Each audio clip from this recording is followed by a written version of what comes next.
Good afternoon, everyone, and welcome to this session. My name is Rose. I am the Business Development Manager here at BlueUp, based in Nairobi, Kenya. So thank you for creating the time today. We are happy to have you here as we discuss how association leaders in Africa are leading and managing their organizations in 2021. So we are aware that the COVID-19 situation has put us in a special predicament as a continent. So today you'll hear from top association leaders across Africa as they take a close look at how can they prepare to successfully lead virtual and hybrid teams, what strategies they have employed to keep their teams engaged and motivated, how their teams have managed to stay connected during a crisis and effectively manage change. So just a quick reminder to everyone who's joining, please feel free to send in any questions during the session using the Q&A box. You'll see it at the bottom of your screen and we will address them after the discussion. So for now, let's meet the amazing panel. So we are joined by Mr. Oguche Aguda, the CEO of Pension Fund Operators Association of Nigeria, Edward Oswe, who is the CEO at the Marketing Society of Kenya. So welcome, Oguche, and welcome, Edward. So now I would like to introduce our moderator for this session, Eric Schmidt, who is the CEO and co-founder of BlueUp. So welcome, Eric, and over to you. Thank you, Rose, and welcome everybody to our event here in March. And let's see, do we have our other panelists? If our other panelists can join us now, so we can see you on screen.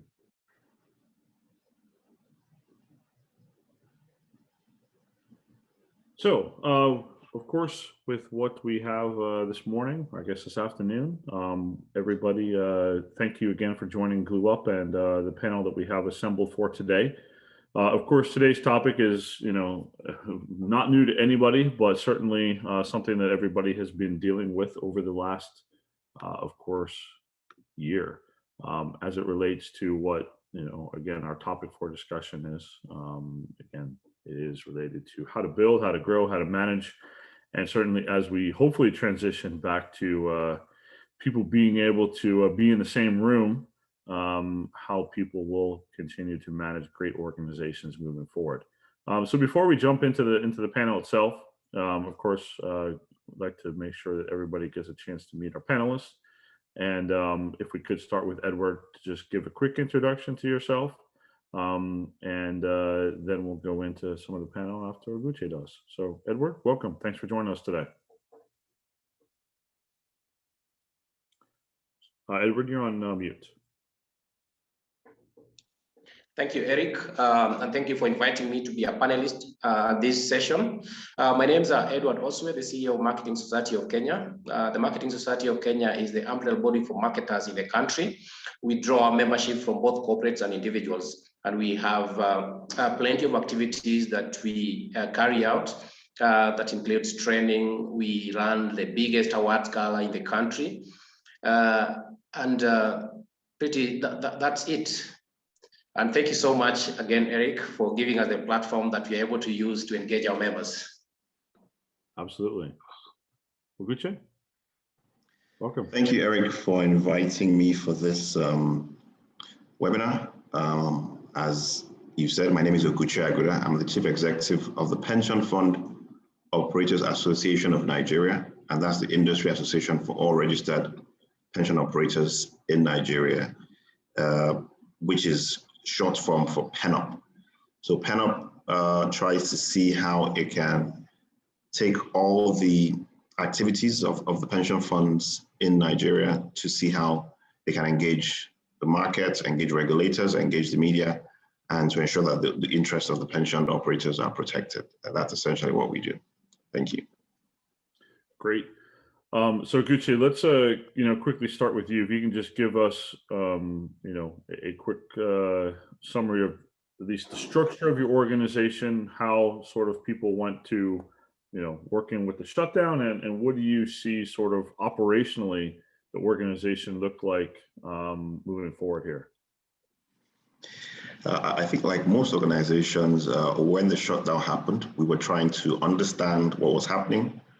We're trying to adapt, and it was initially quite challenging. But I think as the days went into weeks, went into months, people realized that it's here to stay.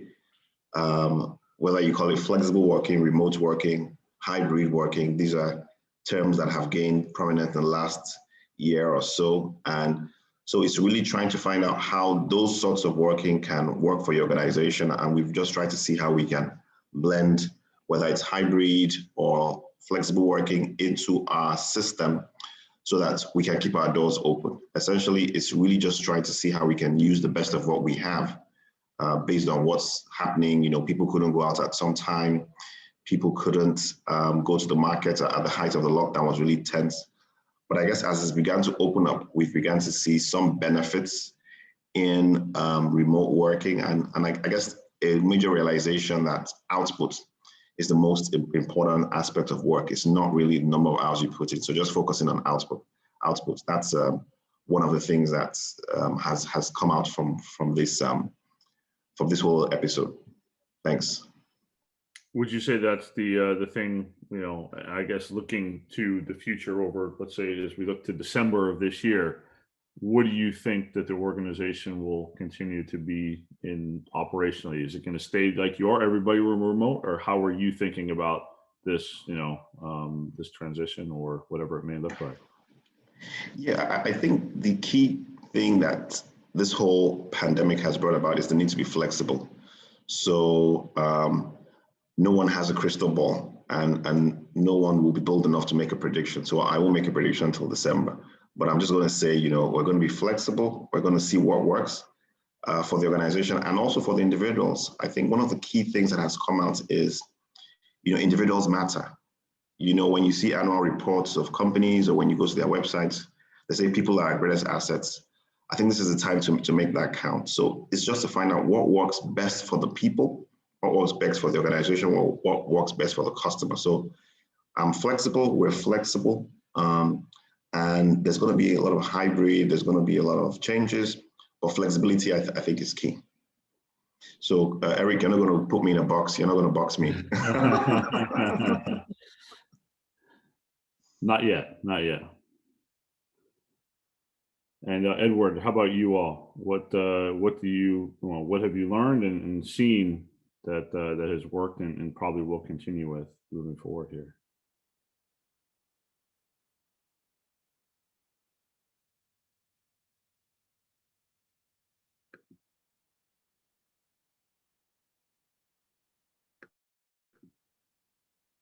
Edward, I think you're on mute. I think he's muted. Oh, sorry. Thank you so much, Eric. When the pandemic hit the country last year in March, that was on 12th March, the streets became deserted. People left their offices running home, feeling like, you are being chased. And that made the societies, the associations, organizations to suspend so many things, including the plan for 2020. And people started to adopt to new working strategies, things that probably we could only see in the developed world. But again, people learned so fast and we were able to adopt. Now, we carried the pandemic now to 2021.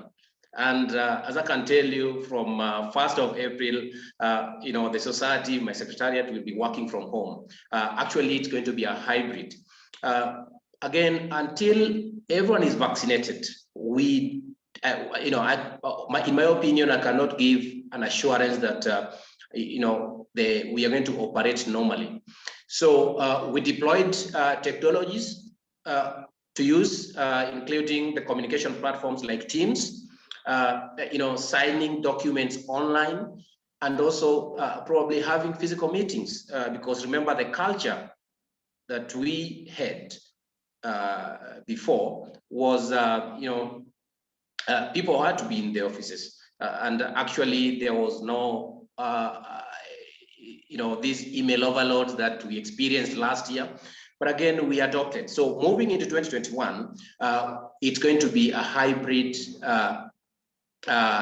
working environment whereby we work virtually. We can also work in the office, but actually the office cannot be closed.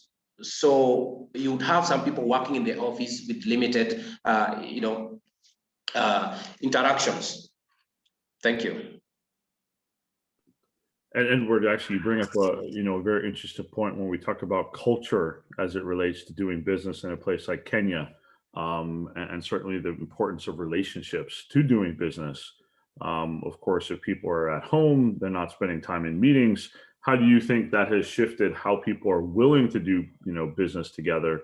And do you think that it will go back to the way it was once we get to the point of vaccinations and people back things to normal, or what do you think it's going to look like?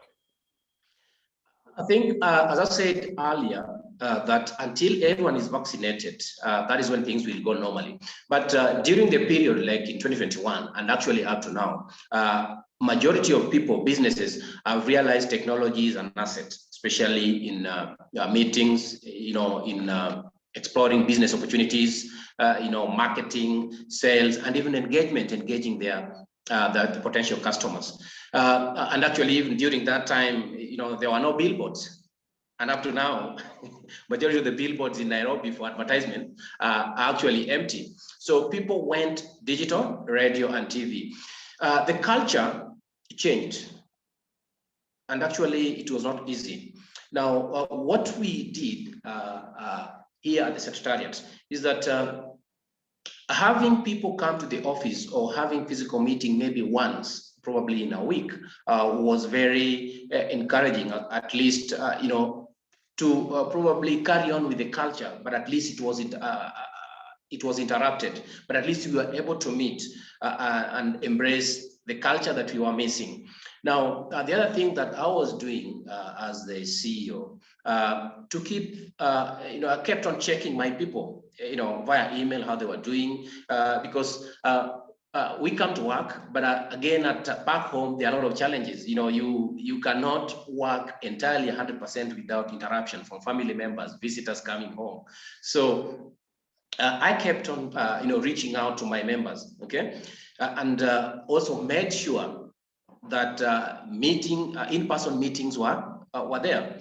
So I'm seeing we are going to carry on with the strategy until probably everyone is vaccinated. I'm so happy that the vaccine is there now.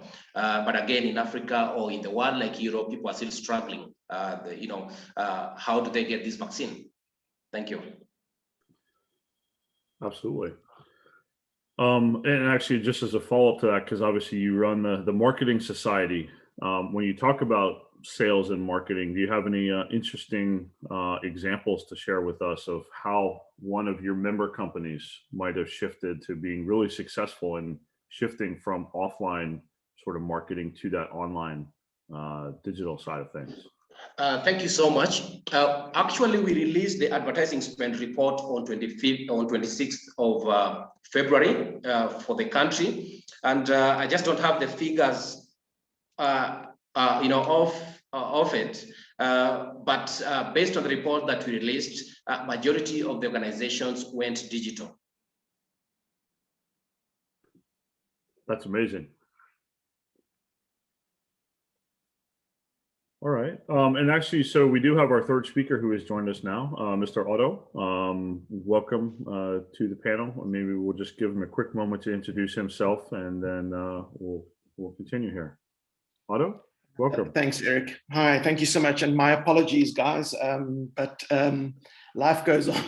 It was a crisis and a call that unfortunately, I was not able to get off sooner. So first of all, my apologies to all of you for my late arrival. But such is the nature of the times that we live in, I guess. So yes, good afternoon, everybody. My name is Otto de Vries. I am the CEO of the Association of Southern African Travel Agents. It's an organization that has been voluntarily representing the travel agent community within the environment, the travel agency environment. And we are a non-regulated sector in South Africa, so a membership to our organization is completely voluntary.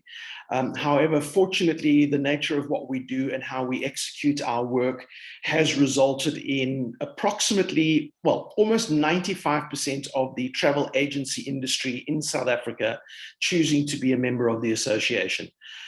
So that is a very high uptake for a voluntary body that represents an unregulated sector.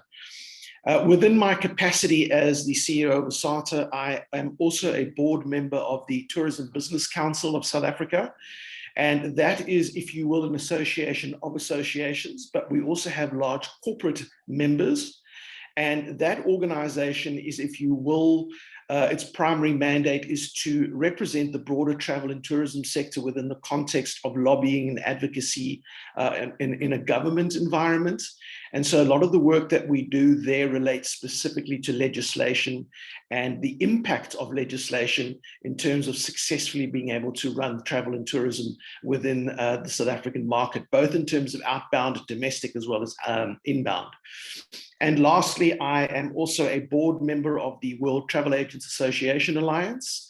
And a big part of our function and role there is the engagement with IATA in representing the broader travel agency community who are registered as ticketing agents on behalf of IATA Airlines. And that organization and that particular model, that travel agency model, pre-COVID was processing probably around $500 million in airline ticket sales per annum.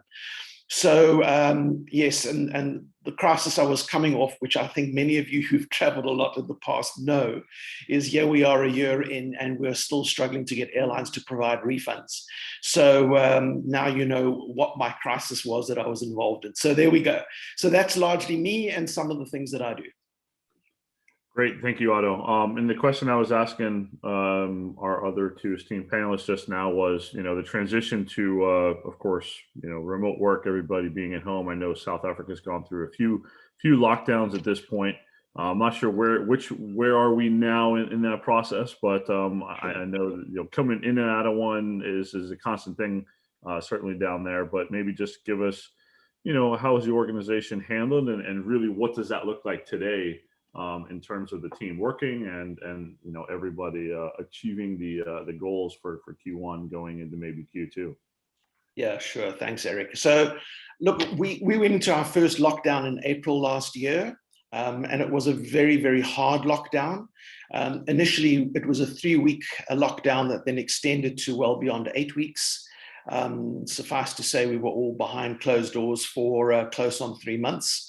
That presented a huge amount of challenges. It was an industry the industry that we represent effectively shut down overnight. You can imagine that one day you're trading and the next day there's zero revenue coming in, zero. So the implications are massive when your cash flow is switched off in that manner. Our initial role at the time was to try and help support our members and the industry largely with what that impact meant. Because everybody recognized and chose to take different steps and different actions at different paces, but they recognized that they needed to act fast. The travel industry is a high volume, low margin industry. And when the volume disappears on already a low margin, what starts to happen is you need to, and you're forced to take decisions very, very quickly in order to ensure survival. And a number of the primary actions that needed to be taken was to assess staffing requirements, looking at fixed costs, identifying how that could be managed. There were a lot of challenges around supplier relationships. How are we going to help support our members in engaging suppliers around vouchers versus refunds? There was a lot of labor law requirements in terms of how do we address putting staff on furlough or minimizing working hours, in some cases hard retrenchments. South Africa have very, very liberal and very strong, deeply embedded labor laws.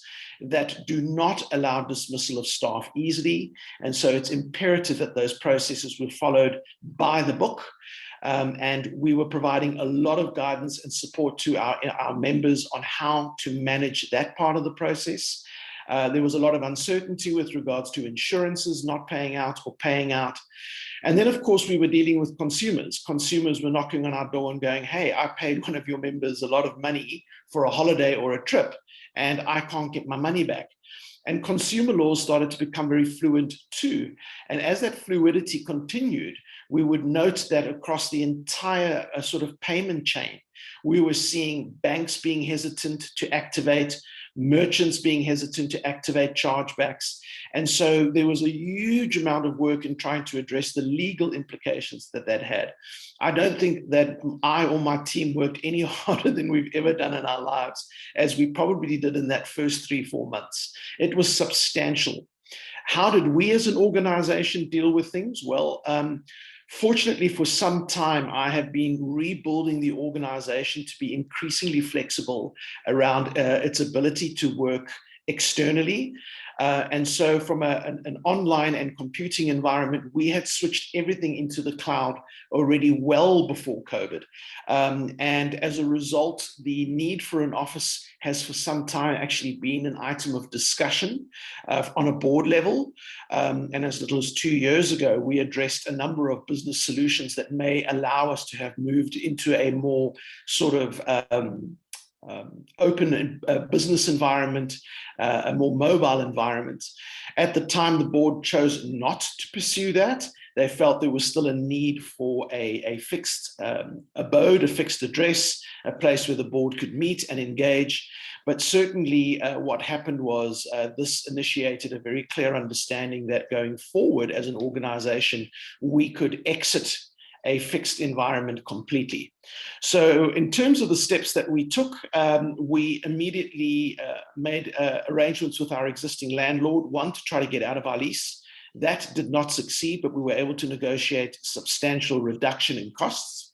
And when that lease expires in the next 3 months, we will not be renewing. We will be going permanently remote. I'm based in Cape Town. My team are based in Johannesburg. We have implemented all of the right technology to allow for us to engage as we need to. As is required, I can and will pop up to Johannesburg for meetings if we need to. But we've also had to take steps like reducing our team, the size of our team. And what we've done is we have embraced technology throughout the business flow. And we have also, over many years, shifted our business model away from having in-house to external resources. So a lot of the work that we do is not done internally, but externally. So our marketing and communications is an external contract. Our financial accounting is external contract. All of our legal is an external contract. And what that's also done is it's given me huge flexibility in managing their cost and time. So we were kind of ready. COVID didn't really impact on us at all. We were good to go, and we just fast-tracked a number of small things that we still needed to conclude. By September, we had reduced our overheads by 30%. Our new financial year kicks in from 1 April, and we will enter that with a 42% reduction year on year. So we are set to go. It's allowed our membership fees to be reduced substantially to accommodate our own customers, if you will, our members' challenges. And so we're set. We've reset, and we've reset our strategy. We've reset our targets and our goals. We are very clear and very focused on the outputs that we need to put our efforts into. And yeah, we're done. We're done, and we're settled into the new routine. Very interesting. Oguche, and actually, the topic of office. How are you guys looking at that, and what do you think that is, going to look like as we move back to people potentially being in an office? Thank you. I was just going to say, I love Otto's home office. I love your view, and I reckon I understand why you like working from home. I wouldn't mind working from Cape Town at this time, I guess. Having said that, though, I think, it's a bit of a chicken and egg, and it's also a bit divided. So yes, we negotiated our lease with our landlord, and we didn't get any quarters there, so there was no reduction. But we still felt and still feel we should keep the office. I guess, you know, we probably were not as far gone as Otto's organization, but I think this fast-tracked the need to be able to work offline, to be able to use technology. But human beings are social animals, and there's just that need to continue to meet. You know, yes, there's a move towards offline work and remote working, but you know, there's also some challenges that come with that. There's also some mental stress, and just people just need to meet people. So at some point, you know, when I realized that, you know, working from home was a burden, I sort of tried to shift to the office, even using socially distanced methods. But you know, that's also another issue which we need to work on, because people need to engage. FaceTime is important. Yes, some industries or some organizations will switch to totally offline, but I still think there's a place for meeting, because just mentally, I think at some point I just used to ask my team, you know, how are you doing on a scale of 1 to 10? Because at the point of the pandemic, you know, if anybody was coughing, if anybody was sneezing, they wanted to know, is it a COVID? Should we get a COVID test? And I used to be scared for the answers, because if someone says I've got a cough, I begin to think, okay, should you get a COVID test? You know, so, and then later on, I started to ask, how are you doing emotionally? Because, you know, realize that, you know, emotions affect work. You know, there's issue of work-life balance. But one of the key takeaways for us, and for me personally from this, is that work and life is integrated. So your work affects your life affects your work. If your staff is not okay emotionally in their life, or it's going to affect them, especially if they have to be at home with their spouse, their partners, their parents. You know, so I guess just digging deeper to find out, how are you doing? How is work doing? How are your parents doing? How your spouse doing? Your family is very important. And I think for association leaders or companies generally, we need to move from management to leadership, meaning that we need to realize that, you know, even though we are in charge of financial performance, there's also a sense to look at emotional being, an emotional thermometer of the organization and the people that we lead. So that's very key, just in terms of ensuring that it's the people who bring the profits or who make the organization tick, how are they doing? We need to focus on that.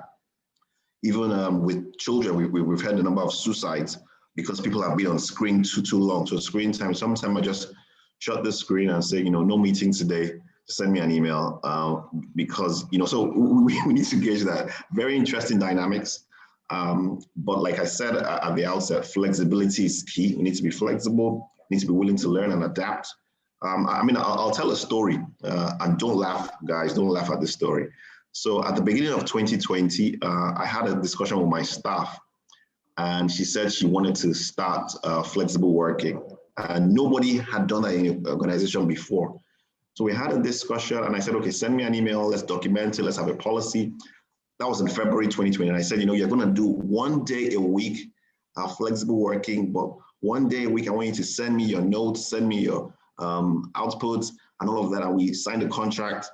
And of course, that contract was torn up in March, you know, and so flexibility is key. We need to be flexible. We need to be flexible and fluid. Thanks. Oguchi, I'll ask you one of the questions I asked Edward as well. How do you think that this will sort of change the business, you know, the way business is done there in Nigeria, you know, with people working from home remotely, and, you know, relationships again are obviously important there as well. How do you think this will impact, you know, how things are done moving forward from a business standpoint?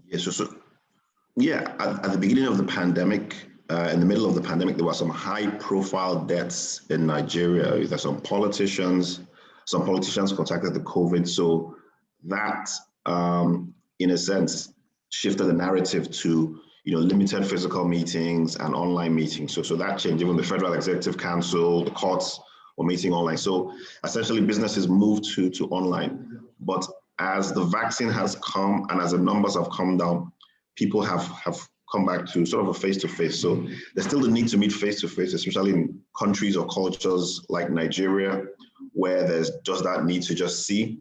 It's reduced, but I don't think it's reduced totally. But so it's It's reduced. I mean, board meetings. So we're having board meetings now online. We're having committee meetings online, and we're getting 100% attendance. I'm so glad for that, because prior to now, just to get all board members together was a big issue. So that's good. And I think that's one good aspect of it. So board meetings, trustees have decided to meet online, and I think it's helped. It's helped. Great. And actually, something else you said, let me ask you about this. Government. Do you think that this will help make government more efficient if they can continue working in some of the same respects of not having to do everything in person, and your impact to advocate for obviously your members? Well, I'm hoping it does. One of the key things that I hope and I think this pandemic will bring long term is just reducing the cost of governance. Because at the outset of the pandemic, the government said, most of the staff should work from home, and let's move operations online. And in places like Nigeria, where if you need to get a passport, you need to get a driver's license, you need to get a government issued paper, you need to see someone physically, and then those sort of engagements leave room for a bribe or something. So I think it's an opportunity for us to move some of those things online, where we can digitize payments, and it's going directly to the coffers of the government, saving costs, reducing need for corruption. I think it's an opportunity that we should take as a continent, because I mean, before the pandemic, when I was traveling out of Nigeria, I could meet 5-6 people. But when I go to the other side and I go to somewhere like UAE or Dubai, from the airport straight to the plane, I don't meet anybody. I book it online, and I think we need to use this opportunity to move a number of government services, especially in Africa, towards online. We're not there yet, but we need to. We need to. Thank you. Absolutely. Edward, do you think, again, looking at, certainly, government, where you are in Kenya, that there is going to be a shift, there is a move to going digital to make some of these things obviously more efficient, but, again, from the standpoint of advocating for your members and trying to make it easier to do business? Thank you, Eric. I think based on what is happening in the country here in Kenya, majority of the services are now online, have gone digital. Apart from a few that probably people have to go, have to visit the government offices physically. But again, during the pandemic, I visited a couple of government offices, like the Registrar of Society. And what I found out is that they were working in shifts. You could not get as many people as they used to be in the offices. So just to help, maintain the COVID protocols. So yes, the government is moving towards digitization, but we are not yet there fully. So what has happened, or what happened last year, I think will be a push to the government agencies to embrace digitization. The only challenge is that, government have huge volumes of documents, records to digitize, and that might take time and the cost as well. And the challenge that we are facing as well is looking at the revenue that the government is generating, maybe from taxes and other sources. It might bring a challenge. So yes, we are moving to digitization as a government, but we are not yet there fully, and it's something that we hope will the government will push forward. The other challenge that governments are bureaucratic, whether something is digital, unless it's automated and gives you the report automatically.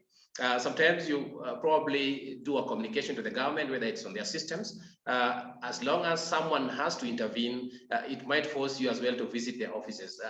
That's the way the governments work. But again, we hope with the availability of resources, there's a clear indication based on what we experienced that the government is going to embrace digitization and probably digitize all the government assets, all the government agencies, to be able to deliver the services to the citizen. Thank you. Thanks, Edward. Otto, when we look at management and certainly bringing a team together, one of the benefits, of course, of people working in the same place is team building, culture, and some of the benefits that come with that. obviously social being one of them. How have you sort of learned to bring your team together, continue to build the culture of the organization, and still allow people to get to know each other, who are colleagues? Sure. So as I indicated, we went remote some time ago, at least from my point of view as the CEO, moving down to Cape Town in January of last year. As an organization, we had to learn how to engage differently. So whilst my team were then still in the office and I was in Cape Town, it sort of taught us how we needed to find, if you will, certain routines that were quite critical. So we set up certain calendar routines in terms of engagements, both one-on-one with each other, but also collectively as a team. So the team would meet and still continue to meet online once a week. As a result of COVID, as indicated, there's just been no possibility for travel. However, I did go up to Johannesburg a couple of weeks ago, and the opportunity was obviously taken for the team to get together collectively and to meet and to chat and to talk face to face. And fortunately, my team collectively up in Johannesburg also take their own initiatives to get together one-on-one and to engage each other. We're a small team, and so as a result of it, there's a lot of overlap in terms of what people do. There's nothing in silos in terms of our organization. It's very broadly spread from a responsibility point of view. And as I said, if you look at the real technical bits, so the marketing and the communication is outsourced to a marketing and communications expert. And she has within her business multiple clients. And we are one of those clients, but she specializes in travel and tourism. We meet online and offline whenever we can, and the same from a legal perspective as well as a finance perspective. What then starts to happen is we also then get together as often as is necessary to make sure that everybody understands the outputs, that we are clear in recognizing strategically what it is that we are needing to do as an organization and who is responsible for what. So at the start of this year, we spent a lot of time ensuring that we reviewed the strategy. We understood from a budget point of view what we are able to do. We needed to redefine the purpose. If we weren't clear on what that purpose was, it was going to be very difficult to get everybody to understand what their role was within the outputs. So we did that. We did a number of sessions with the board. Yes, it was online, but that's just the nature of the beast as it is today. The way we used to do it is we would actually have once a year strategic sessions with the board. We would take the board away. We would spend 2 days and a night together that allowed for networking and bonding. But what it also allowed was a very, very focused time for the board to assess where we were as an organization, where were the most critical challenges for the organization, and what were the key focus areas that we had to put our efforts into for the coming year. So, we've had to work around what we've got. Beyond COVID and in line with us being fully remote going forward, I think what we'll start to see is the board will probably, instead of meeting only digitally in the way that we do now, we will meet probably twice a year online and twice a year offline. And that offline environment will be determined by where at that point most of my board members are. At this stage, it's fortunately very 50-50 between Johannesburg and Cape Town. And within the fact that we work in the broader travel and tourism industry, lots of our members and suppliers have meeting rooms and boardrooms and facilities that can accommodate those needs for us. So for us to need to have a fixed meeting space is no longer a requirement. And we will leverage those relationships and be sure that we will still incorporate one-on-one face-to-face meetings. And it's imperative that we do. I mean, yeah, we are representing the travel industry. We're encouraging people to travel. It doesn't help if we don't get on planes and start to travel soon too as well. So yeah, we'll work our way through it as it happens. I guess as you look forward, what do you think some of the challenges that leaders are going to face in this next transition that people should start thinking about?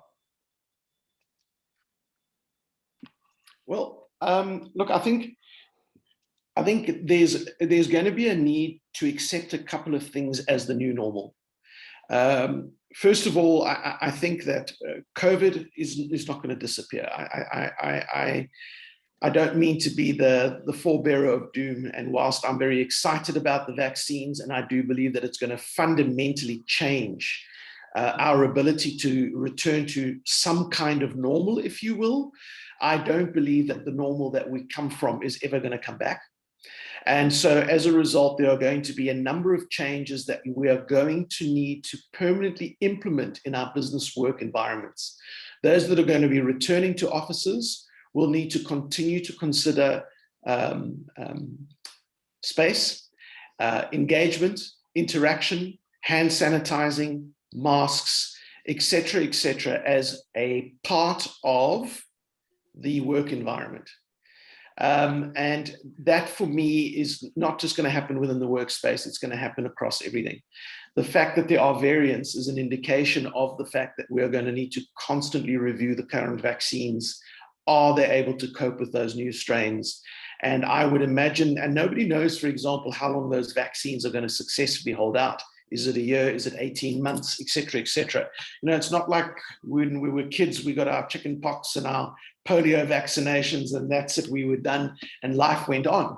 I suspect that from a COVID perspective, until we achieve some high level of herd immunity, it's going to be with us for some time, and we're going to need to deal with variants as we go along.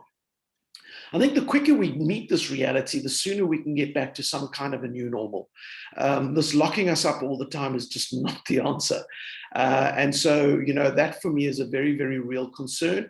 And from a leadership point of view, especially on the government side, whilst I understand that they're trying to balance health and economies, the lack of coordination happening globally is appalling. And we're going to look back on this at a time in history where leadership have epically failed the people, epically failed the people. You cannot have multiple strategies in a global environment where every part of our economies are interlinked with each other. And so we're seeing just completely disparate, disconnected, different strategies happening from government to government, from country to country, from region to region, that cannot continue and is no longer acceptable. And it is so disappointing that there isn't enough in terms of mainstream media pressure being put onto global leaders and questioning the way that they have managed this. It's just been absolutely shocking. So I'm hoping that we're going to see much better leadership. And I am hopeful that vaccines are going to do a lot to help to mitigate and change behavior, but we're going to need to see much better streamlining and much better coordination across leadership if we think that we want to try and find a way off a basis to rebuild.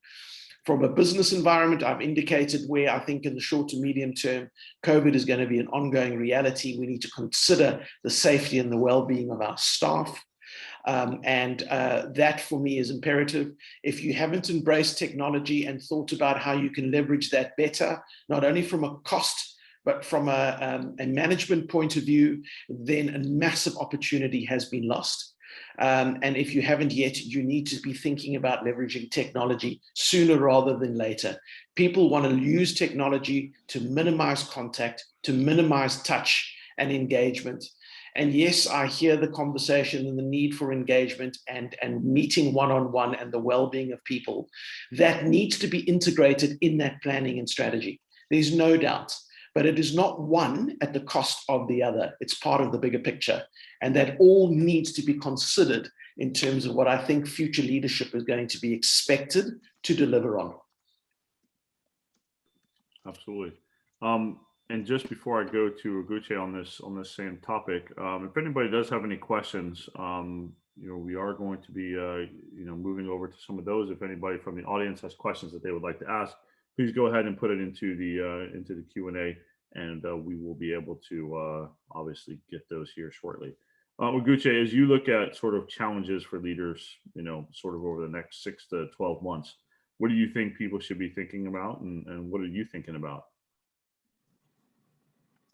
I think what I'm thinking about is communication. I think communication is key for either the staff, for the public, for board members, just communication and moving into purpose and values. So, people are making sacrifice. They need to know why they're making sacrifice. If people are uncomfortable, they need to know why they're uncomfortable. So either from a political leadership or business leadership is the communication, and then coming back to values. One of the things we've realized in this time is that, making money is not just it. So what's the purpose of your organization? What's the purpose of your association? What's the purpose of getting up every day, putting it on your laptop and get, so that needs to come out very clearly in everything we do in terms of purpose, repurposing our organizations, understanding the purpose, why we work, and just living our values. So values, like I said, that we see on the annual report or the websites of integrity, of excellence, those things need to come out, because it's actually the values that carry people through bad times. So just getting to the core of organizations. So organizations, countries need to find their core. What is the core? And for me, that's what I'm trying to embed in my organization, and just trying to move out to my association in terms of how do we impact the economy? What do we do as an association or an industry in terms of helping people recover from COVID, in terms of getting vaccine, in terms of helping people at the bottom of the pyramid. So just ensuring that organizations and government move towards impact is something that we're pushing, generally of a double bottom line, just the financial returns and social returns. So with the whole world in chaos, organizations need to rise up and sort of be impactful and ensure that the values that they subscribe to are things that will help the whole economy. So that's one key thought in my mind, and where I think leadership focus on going forward. Thank you. Thanks. Edward, what are your thoughts here for leaders? Thank you so much. I think because some of the activities, probably the plan for 2021, we might have to suspend. So how are we going to go about in order to generate revenue? I'm looking at joint ventures, strategic alliances, and other collaborative and network-based options to enable us probably realize our business objectives. I'll give you, for example, in the year 2020, I would tell you that our revenues increased by over 20% as a result of the partnerships, the strategic alliances that we have, and that is what we've carried to 2021. So those key areas, the collaborations with other with partners, strategic alliances, I think that is going to make professional bodies realize their revenues. For example, last year, I do believe from my colleagues here who are running associations, I think Otto talked about membership reduction, the fee reduction, if I'm not wrong. You can attest that probably some of the people, both individuals and organizations, did not renew their membership last year. So how did we manage probably to increase our membership contribution? Actually, from the individual perspective, we got more as compared to 2019 in 2020. Corporates declined by, I think, probably 5 or 6%. Okay, so it's the personal relationship that the board, the secretariat have with representatives from these organizations. So partnership, collaborations, strategic alliances is very key for the survival of professional bodies in 2021, as long as COVID is going to stay here with us. And as I said earlier, until probably almost everyone is vaccinated, that's when probably we shall go back to normalcy. Thank you. Edward, obviously you have a lot of marketing leaders who are part of your organization. Marketing folks tend to be very social and certainly want to obviously communicate, closely. Yes. What do you think, some of the things that they're thinking about and, have learned through this to be better marketing leaders, moving into, let's say, 2022? So can you repeat your question again? I think I didn't get so you these clearly. marketing leaders, what do you think are some of the things that they need to think about and really to be able to be better marketing leaders as we move into 2022 and what will happen next? I think 2020 presented challenges to marketing leaders, especially across the board, that is worldwide, because remember they had to suspend their marketing strategies for 2021 when COVID hit the country. So I think going 2021, since they learned in 2020 that digital communication is very key towards pushing the assets or promotion of products. And that is what we are seeing. As we speak now, majority of the billboards in the country are empty. So they've gone back to digital. So that is where they will, they will champion for some time. Number two, majority of the people are now working online or working from home. And I do thank the leadership that we have within the corporates in Kenya, but again, still pushing the products. The other thing that I have to say is that majority of the people lost their jobs, and that was across the board. So how did some of the leaders probably manage to succeed? Number one, they were very candid with the employees, okay, in terms of where the company was last year and probably the future of the company. And a lot of things happened. There were, I heard of salary deferment, probably people working in shifts. So, and that was because of leadership, and they were still able to achieve. Notably, we have a couple of organizations that actually, did redundancy within the organizations, and we hope for the best that this year will be different, and corporates are going to come back. Thank you. Thanks, Edward. Getting to the point of we don't have any questions here, but final thoughts as we wrap up. Otto, we'll go to you first. Your crystal ball, end of 2021 here. What is it going to look like, and for organizations in office, out of office, what does it look like? Yeah, thanks, Eric. Look, I think we're all going to come out of this at different stages.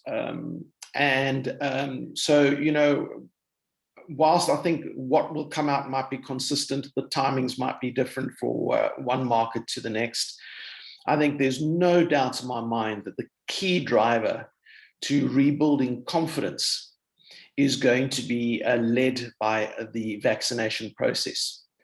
And the ability and the effectiveness of governments to roll out vaccination strategies as quickly as possible is going to truly, truly underpin any kind of confidence, regardless of what business environment you may find yourself in. So, as an association, one of our key roles from a lobbying and advocacy point of view is to continue to keep pressure on government within that particular output. One of the things, for example, that we're doing, because we are representing the greater travel and tourism industry, is to encourage the government to incorporate frontline tourism staff as part of the phase 2 of the vaccination process in South Africa. That way, at least when customers are traveling and they are engaging with staff, and travel and tourism by its very nature is a people-based business. You're going to be interacting with people all the time. We can automate a number of processes, but ultimately there is going to be human engagement. There will be a high level of confidence for people to travel within and to South Africa if they believe that those people they will engage with during their travels have been vaccinated. So, those are some of the activities that we're trying to drive when you think about it from a vaccination point of view. So for me, that is the key driver. As for the timelines, well, we've had a little bit of a joke about it in South Africa, and I suppose it's not funny, but when it gets to this level of desperation, we have to still try to find a sense of humor somewhere. This lot have begun a vaccination process. If they keep going at the pace they're going now, all South Africans, or should we say we should hit the 67%, which is when we had herd immunity, will be in 18 years, 5 months and 4 days. So at the rate we're going in South Africa, we're not getting anywhere in a hurry. We're told it'll be okay. I'm not so sure. But it is a very, very real concern for us because it's going to have a profound impact in the economy's recovery and its ability to do that. If, however, there is success in that, and certainly within our industries and sectors, our hope is that from the third quarter into the final quarter of 2021, we will start to see some level of economic recovery. But as I said, I think it is truly, truly underpinned by the ability to get vaccinations done in a rapid and effective manner. We're looking at what's happening in the United States, and it is just mind-blowing. And they can be incredibly proud of what they're achieving in such a short time, once everybody committed to knowing what needed to be done. And as a result, it's going to become a prime example of watching how recoveries are going to be so heavily underpinned by vaccinations. So, that's where I see it, and that's how I think, the ability for us to start driving recoveries are critical. But I think industries are going to come back at different times and at different paces. It's all and it's going to take long. Some sectors are going to take long. Business travel, for example, we think it's not going to be back to 2019 levels before 2024. It'll be driven by leisure. Leisure will be a high demand. We think that leisure within a year from now could be where it was in 2019. And there's different factors that drive that, not least of which is corporate governance responsibilities, duty of care. When you're sending staff traveling on behalf of a company, you have heavy obligations, and you want to mitigate any risk for those travelers. And if COVID remains a risk, people are not going to travel, et cetera, et cetera. So we're going to see, I think, different timelines motivated by different reasons. Great, thank you, Otto. Oguche, what are your final thoughts here? Thanks, Eric. I agree with Otto that we'll see different industries recover at different times. And I think what will underpin those recoveries is leadership, whether from government level, from company-wide, industry, association-wide. And I think that sort of flows into my final thought is that leadership matters. And leadership, either of associations or companies, we need to realize, for instance, that the decisions we take or don't take, the actions we take or don't take affect people. People could lose their lives. Either flippant decisions of having your staff travel without ensuring that, decisions, safety protocols are in place, for instance, could cost a life. So I'm just realizing that, we lead people who sort of depend on us for different things, so leadership matters. In addition, for instance, the pension industry in Nigeria, just trying to find out how our activities can affect national development and positively impact the economy to help to rev up the economy in terms of how we invest and where we invest. That's key for us. In addition, like I said before, just zoning in and honing in on purpose of why do we work? Why are we here? Why do I come to work every day? Those needs to be clear, and leaders need to begin to think towards that about what's the purpose of the organization? How does the organization fit into the larger economy, the global economy, and what are we doing on a daily basis to sort of help the recovery? So yeah, those are my final thoughts. Great, thank you. And finally, Edward.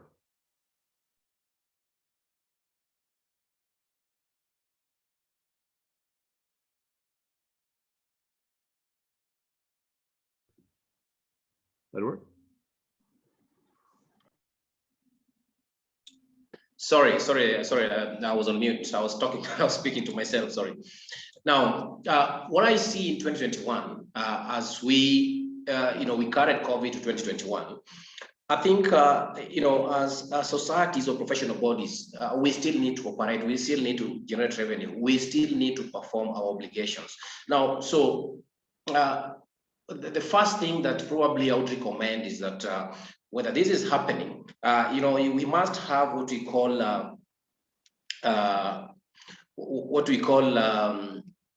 some emergency plan, okay, to enable the business to grow. So when you set up your plan, you need to focus on results by establishing clear performance metrics. Number two, you should enable communications and collaborations through providing the right technologies. Number three, invest in building and maintaining a strong company culture to be able to drive the society or the society's business. So those are the key items that I will leave the participants with, plus the members in the panel. Thank you. Great. Thank you, Edward. And to wrap up, I believe we have one final video here.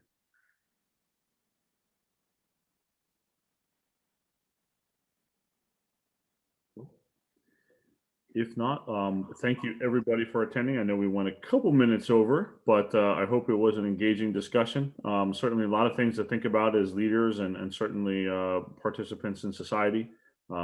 We hope everybody's obviously speedy recovery in every market around the globe, and certainly, of course, everybody's health continues to be healthy. So thank you again. And from GlueUp, we Eric, just before you conclude, sure. I just have one more question for you. I think what again we've realized is that because of the pandemic, we need what we call full automation. And that is not something that we have, so that at least work can move across the departments that can be flagged. We can sign documents integrated with the membership. So it's a challenge to GlueUp to think about probably automating the entire business processes of societies to enable us move forward. Thank you. We're always thinking about it. Always thinking about. So Thank you. behind me. There's always new ideas. Okay, thank you. We will do it. Thank you. Thanks for your support. And again, thanks for everybody attending today. Have a great one. Thank you.